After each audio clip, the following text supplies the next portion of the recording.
si on regarde la situation actuelle et la sécurité alimentaire et les prix qui sont augmentés de la nourriture de base, plus les changements de climat qui sont déjà là, mais qui vont encore grandir certainement, je pense que la FAO, en nommant l'année de la pomme de terre en 2808, a vraiment mis le poids sur un thème très très important.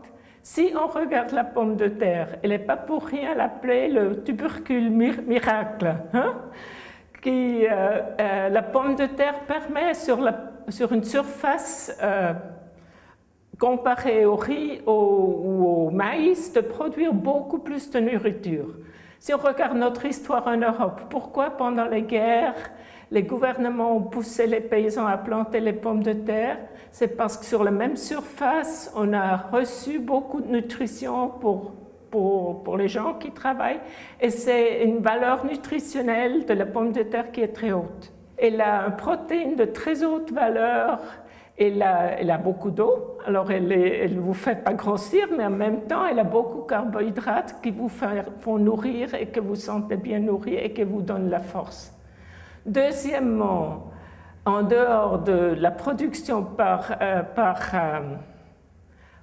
surface, elle est aussi très adaptable. Vous trouvez la pomme de terre dans les hautes montagnes, au-dessus de 4000 mètres, vous la trouvez à la côte.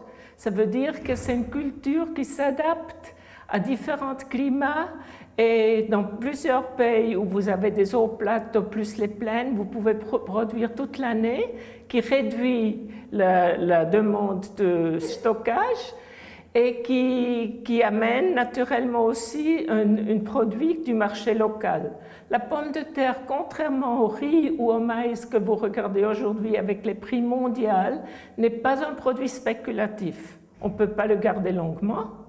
Elle est moins traitée sur le marché mondial parce qu'elle est très lourde pour transporter. Ça veut aussi dire que les prix ne sont pas remis à la spéculation qui permet aux gens de mieux de se nourrir. Les pays qui ont le plus besoin de la nourriture, c'est les pays en développement. C'est les pays qui aujourd'hui produisent plus que la moitié du monde en pommes de terre depuis 2005.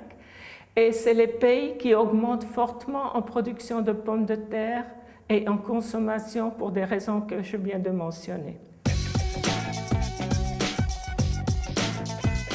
C'est les maladies, les ravages qui diminuent la récolte souvent.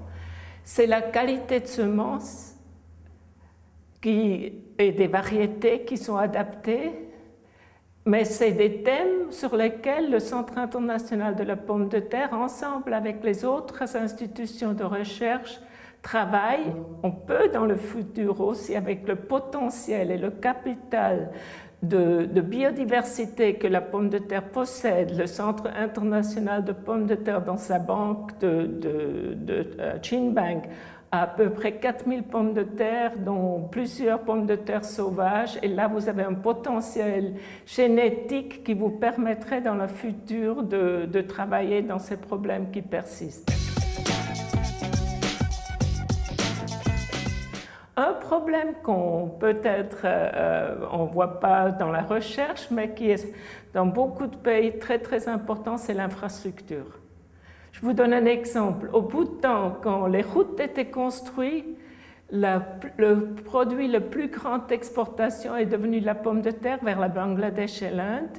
C'était devenu la richesse d'un vallée qui était l'un des plus pauvres.